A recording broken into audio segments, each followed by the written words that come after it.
Hello, I'm Michael Sturtz. I'm the Crucible's founder and creative director, and I'm here at the Crucible with our outreach vehicle, ERV, our educational response vehicle.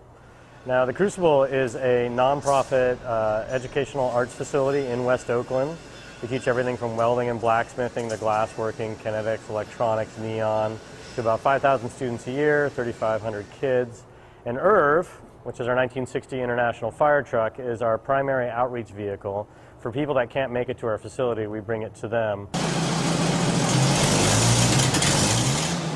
It's definitely not something that you see driving down the street every day. Well, she's an old truck. It's a 1960 International Fire Truck, and then the back half of it is a PG&E truck that we had donated, so it's sort of two things meshed together. So there's been a lot of non-stock things that we've added to it. We have oxyacetylene torch cutting rig on it, an arc welder.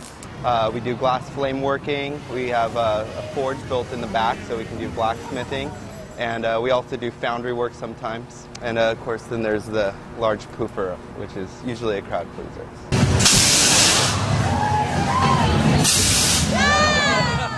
And this is what's called the accumulator. Basically, this is a propane charge cylinder that is controlled by an electric solenoid. So when you push the button, this solenoid valve opens and lets the entire contents of this sphere past a pilot light that's lit and ignites it. And that's where you get the big sonic boom, is from that expansion and explosion of propane shooting it, 25, 30 feet up in the air.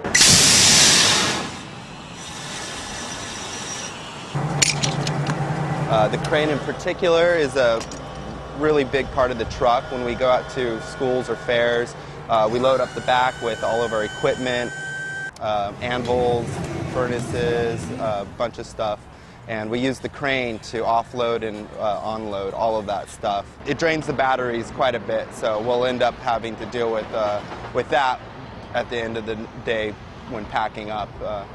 More than one occasion we've had to hand load several 100-pound anvils onto the back of it as a result. Blacksmiths use what's called an anvil, and it's used for something besides dropping on the Roadrunner's head. It's actually the base of what we do our work with. And the anvil that we generally use on this, just the anvil itself probably weighs 220 pounds, 250 pounds. And then there's a stand attached to it. And that has to get from there all the way up here to be able to transport it to whatever event that we might go to. Mechanically, it's an expensive truck to work on, whether it's just doing brakes, tires, anything mechanical on it. My favorite aspect is seeing the kids' faces light up when they hit the poofer button and get the big flame to poof into the sky. There's just a serious delight that you see when they get to do something bordering on utter destruction. My favorite feature is the engine when she's running.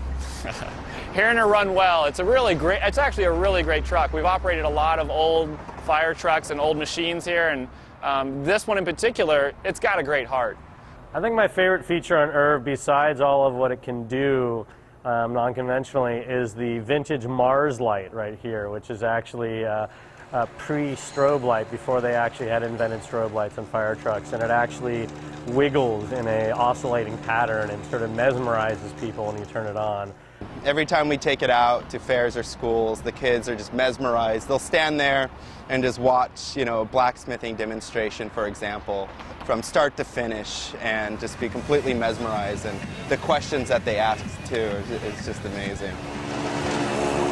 And although we do maintain her, there's a lot of things that she needs. One of the main things is electrical work. ERV needs so much. Where do we start? We need a new forge. So there's some sorting out of making it more of a long-term vehicle, but just general day-to-day maintenance, we've focused on the exciting, fun parts and making it shiny, but things like the brakes and the tires and the transmission, all those things need to be kept up. Well, we focus here at the Crucible a lot on the community and also youth in the community especially. And when we go out to schools, it's something that the kids don't normally get to see. And so we show them all about the different skills that we teach here at the Crucible. We have a full youth program as well that's been doing really amazing things with the community here in West Oakland. And it just kind of is an introduction to that and letting kids know that there's something else to do out there. You know, they can come here, gain some skills, and make a future for themselves. The Crucible is set in West Oakland. We're actually surrounded by public housing on almost all sides. We believe in being good neighbors. I think that's essential, and one of the ways in which we've done that is we've provided access to the young folks in West Oakland, opportunities to take classes, as well as to participate in our events and to bring their families to our events. I think the Crucible, and the ERV in particular, the impact it has is that arts is very transformative, and I believe that that's one of the things the Crucible has done in its time here in West Oakland, is that we have transformed our own neighborhood through the industrial arts, and I think the ERV is one of the ways that we reach out. It's really exciting for them, I think, to actually, when they get the chance to actually do some of the things that we teach here, that they're learning something that a lot of the times not only their peers haven't done before, it's something new, but it's also something that it's new to their parents, and they're learning skills that their parents don't know anything about, and it kind of is empowering, I think, to children. We're asking for your support to keep ERV on the road. It does so much for so many with very little. So if you're into fire trucks, if you like fire, if you like the industrial arts, if you like education and you like outreach to kids, please help us out and keep ERV on the road. She's a great truck, you know. I'm really glad that we have her. We've taken her on all sorts of trips. I think one of my favorites has actually been taking her out to Bolinas. Usually when we go, the furthest we'll end up going is maybe to the Make Fair at San Mateo. And it was just really great for all of us involved, you know, including the truck. I think she really loved getting out on those open roads, going through the national parks and stuff up there.